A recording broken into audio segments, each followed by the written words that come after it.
আমাদের জীবনে এক একটা বছর যেন বন্যার মতো আসে। বন্যা শেষে যেমন দূষণ থাকে, বিপর্যয় থাকে, তেমনি নতুন পলিমাটিও থাকে, থাকে উর্বরতা। 2025-এর বাংলাদেশের সাংস্কৃতিক ও বিনোদনের ক্ষেত্র যেন তেমনই। নানা ঘটনা, সহিংসতা, আক্রমণ যেমন দেখেছি, তেমন দেখেছি জন্ম, মৃত্যু, ভালোবাসা, ভাঙাগড়া, প্রতিরোধের গান। যেন সংস্কৃতি ও বিনোদনের দুনিয়া ছিল একই সাথে বিপর্যয়, উদ্বেগ, সতর্কতা আর সম্ভাবনার গল্প। এবছরের সংস্কৃতি দুনিয়ার সর্বশেষ আলোচিত দিয়ে শুরু করি। বছর শেষে আমরা হামলা হতে দেখি ছায়ানটের উপর। একই দিনে গণমাধ্যম প্রথম আলো, ডেইলি স্টারের উপর হামলা হয়। পরদিন হামলা হয় সংস্কৃতির চর্চার আরেকটি কেন্দ্র উদীচীর উপর। ছায়ানট বাংলাদেশের উদার প্রগতিবাদী সংস্কৃতি চর্চার প্রতীকের মতো। ফলে এর উপর হামলা ঘটনা ভাবিয়েছে দেশকে। 2025 সালে ছায়ানট ও উদীচীর উপর হুমকি ও হামলার কারণ বিশ্লেষকরা বলছেন 2024-এর গণ অভ্যুত্থান পরবর্তী পরিবর্তিত পরিস্থিতিতে উগ্রবাদী শক্তিগুলোর উত্থান। 1999 ও 2001 সালের মতোই এই গোষ্ঠীগুলো এই বদ্বীপের জনগোষ্ঠীর সংস্কৃতি এবং অসাম্প্রদায়িক চেতনাকে ধর্মবিরোধী আখ্যা দিয়ে টার্গেট করেছে। মূলত উগ্র মতাদর্শের প্রসার এবং অসহিষ্ণুতার এই পুরনো সহিংসতা 2025 সালে ছায়া ফেলছে। আর এবছরই মার্চে মারা গেলেন ছায়ানটের সঞ্জিতা খাতুন, বাংলাদেশের সাংস্কৃতিক স্বাধিকার আন্দোলনের অন্যতম পুরোধা ব্যক্তি। 1961 সালে পাকিস্তান সরকারের সাংস্কৃতিক নিপীড়নের বিরুদ্ধে রুখে দাঁড়াতে তিনি ছায়ানট প্রতিষ্ঠা করেন। বাঙালির আত্মপরিচয় ও সংস্কৃতি চর্চার বিরুদ্ধে পাকিস্তানি নিষেধাজ্ঞার প্রতিবাদে নেমেছিলেন রাস্তায়, করেছিলেন নিষেধাজ্ঞা সত্ত্বেও রবীন্দ্র চর্চা। 1967 সালে রমনার বটমূলে পহেলা বৈশাখ উদযাপনের মাধ্যমে তিনি এক নীরব সাংস্কৃতিক বিপ্লবের সূচনা করেন। 1971 সালে মুক্তিযুদ্ধে মুক্তি সংগ্রামী শিল্পী সংস্থার মাধ্যমে গান গেয়ে তিনি মুক্তিযোদ্ধাদের অনুপ্রাণিত করেছেন। 2001 সালের রমনার বোমা হামলার মতো সাম্প্রদায়িক আঘাতের মুখেও তিনি অসাম্প্রদায়িক চেতনা প্রসারে অবিচল থেকেছেন। আমাদের লোক পরিসরে ঐতিহ্যবাহী সংস্কৃতি হচ্ছে মাজার, ওরস, বাউল গান। 2025 সালে বাংলাদেশের ধর্মীয় উগ্রপন্থার একটি উদ্বেগজনক দিক ছিল বিভিন্ন মাজার ও সুফি দরগা ও বাউলদের উপর ধারাবাহিক হামলা। সর্বশেষ আলোচিত ঘটনা বাউল আবুল সরকারের গ্রেফতার।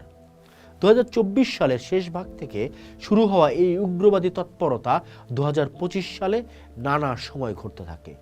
উগ্রবাদী গোষ্ঠীগুলো মাজার সংস্কৃতিকে ইসলামী পরিপন্থী আখ্যা দিয়ে সিলেট, চট্টগ্রাম, ঢাকা, নারায়ণগঞ্জের বেশ কিছু ঐতিহাসিক মাজারে ভাঙচুর ও অগ্নিসংযোগ করে। বিশেষ করে শাহপরানের মাজার ও বেশ কিছু লোকজ সাধকের আস্তানায় হামলার ঘটনা দেশ জুড়ে তীব্র প্রতিক্রিয়া সৃষ্টি করে। এই সহিংসতা প্রতিরোধে 2025 সালে অন্তর্বর্তীকালীন সরকার মাজারগুলোর নিরাপত্তা জোরদার করে এবং অপরাধীদের বিরুদ্ধে কঠোর ব্যবস্থা গ্রহণের প্রতিশ্রুতি দেয়। কিন্তু তবুও থামেনি নানা ব্যানারে দঙ্গলবাজি বা মব। এই হামলাগুলো বাংলাদেশের সুফি ঐতিহ্য, বাউল এবং অসাম্প্রদায়িক সংস্কৃতির উপর বড় আঘাত হিসেবে চিহ্নিত হয়েছে। 2025 সালে বাংলাদেশে মেলা, জারিগার এবং কনসার্টের মতো সাংস্কৃতিক অনুষ্ঠানগুলো ব্যাপক হুমকির মুখে পড়েছে। 2024-এর রাজনৈতিক পরিবর্তনের সুযোগে উগ্র রক্ষণশীল গোষ্ঠীগুলো লোকজ ঐতিহ্য এবং আধুনিক সঙ্গীতকে সংস্কৃতি বিরোধী বা অশ্লীল আখ্যা দিয়ে সামাজিক যোগাযোগ মাধ্যমে এবং সরাসরি হামলার হুমকি দিচ্ছে। এর ফলে অনেক ঐতিহাসিক গ্রামীণ মেলা, লোকসঙ্গীতের আসর বন্ধ হয়ে গেছে। এমনকি রাজধানী ও বিশ্ববিদ্যালয় ক্যাম্পাসগুলোতে পরিকল্পিত বেশ কিছু কনসার্টও নিরাপত্তার অজুহাতে বাতিল করতে হয়েছে।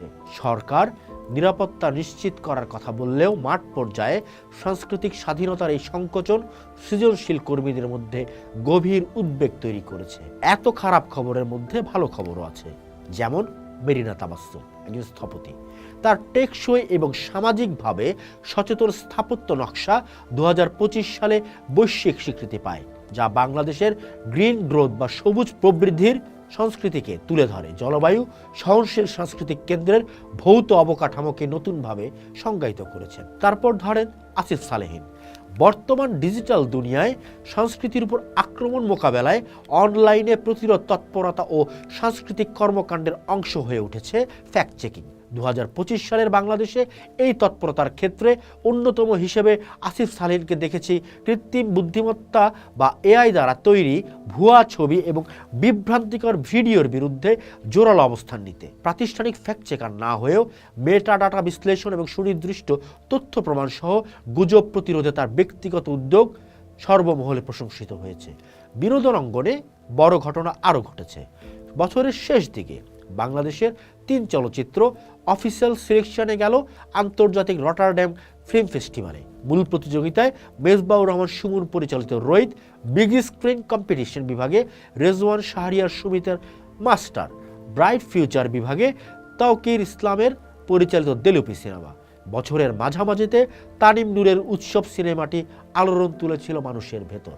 তারপর সাকিব খান 2025 সালে বরবাদের মতো মুক্তিপ্রাপ্ত ছবি এবং ভারত বাংলাদেশে বড় বাজেটের কোলাবোরেশনের মাধ্যমে তিনি স্থানীয় সুপারস্টার থেকে একজন প্যান বেঙ্গলি বা বৈশ্বিক বাঙালি আইকনে পরিণত হন। আন্তর্জাতিক বাজারে ঢালিউডের বাণিজ্যিক সম্ভাবনা প্রচার করেছেন। এরপর গ্রাফিতি কালেকটিভ, বেনামি বা সম্প্রদায় শিল্পী, সেই নামহীন শিল্পীরা যারা ঢাকাকে বিশ্বের গ্রাফিতি রাজধানীতে পরিণত করেছেন। 2025 সালে তাদের কাজগুলো আন্তর্জাতিক জাদুঘরে সংরক্ষিত হয়েছে। জনপরিসর ও পাবলিক স্পেসকে রাজনৈতিক ও সামাজিক অভিব্যক্তির গ্যালারিতে রূপান্তর করেছেন। এরপর আসি সংস্কৃতি বিষয়ক মন্ত্রণালয়। সাংস্কৃতিক বিষয়ক উপদেষ্টার দায়িত্ব পালনকালে এ মন্ত্রণালয়ের উপদেষ্টা মোস্তফা সরোয়ার ফারুকী বিতর্কিত সেন্সর বোর্ড বিলুপ্ত করে একটি আধুনিক সার্টিফিকেশন ব্যবস্থার চালুর নেতৃত্ব দেন, যেটা সংস্কৃতি বিষয়ক মন্ত্রণালয়ের সাফল্য। এর ফলে চলচ্চিত্র, রাজনৈতিক ব্যঙ্গ এবং সেন্সরশিপের গল্প বলার পথ উন্মুক্ত হবে বলে মনে করছেন ইন্ডাস্ট্রির মানুষরা এবং প্রথমবারের মতো মন্ত্রণালয় লালন মেলা সরকারিভাবে পালন করে। এরপর ইনকিলাব মঞ্চ ও হাদি। যেমন শুরুতে বলেছিলাম, আমাদের জীবনে একটা বছর আসে বন্যার মতো, থাকে দূষণ, থাকে উর্বরতার গল্প, থাকে ভালোবাসা, জন্ম, মৃত্যু, সহিংসতা, আক্রমণের গল্প। বছর শেষে সেরকমই একটি আক্রমণ ঘটেছে জুলাই বিপ্লবী ওসমান হাদির উপর। গুলিবিদ্ধ হয়ে তিনি চিকিৎসাধীন অবস্থায় মারা যান। তার গঠিত ইনকিলাব মঞ্চ ছিল বছর জুড়ে তৎপরতার জন্য আলোচিত। ওসমান হাদি এই মঞ্চকে দেখতেন সাংস্কৃতিক তৎপরতা হিসেবে, যেখানে তিনি বাংলাদেশের বা এই অঞ্চলের সংস্কৃতি, ভাবাদর্শ, স্বাধীনতা নিয়ে তর্ক বিতর্ক, আলাপ এবং তৎপরতা চালিয়েছিলেন। সংস্কৃতি একটি দেশের জীবনধারা ও পরিচয়। ফলে আমাদের সংস্কৃতি আমাদের এগিয়ে দিচ্ছে কিনা বা সৃষ্টিশীল অসাম্প্রদায়িক মানবিক সংস্কৃতির উপর যে বাধাগুলো আসছে সেগুলোকে আমরা কিভাবে সমাধান করছি, সমন্বয়ের এবং নির্মাণের সংস্কৃতিকে কিভাবে এগিয়ে নিচ্ছি, সেগুলোর উপরই নির্ভর করছে আমাদের অগ্রযাত্রা, আমাদের সামনের বছর। এই ছিল মোটা দাগে আমাদের 2025 সালে বাংলাদেশের সাংস্কৃতিক অঙ্গনের সালতামামি। নতুন বছর সামনেই। নতুন বছরের জন্য সবাইকে অগ্রিম শুভেচ্ছা। পোস্ট দেখুন, ভাবুন, করুন, থাকুন পোস্টের সাথে।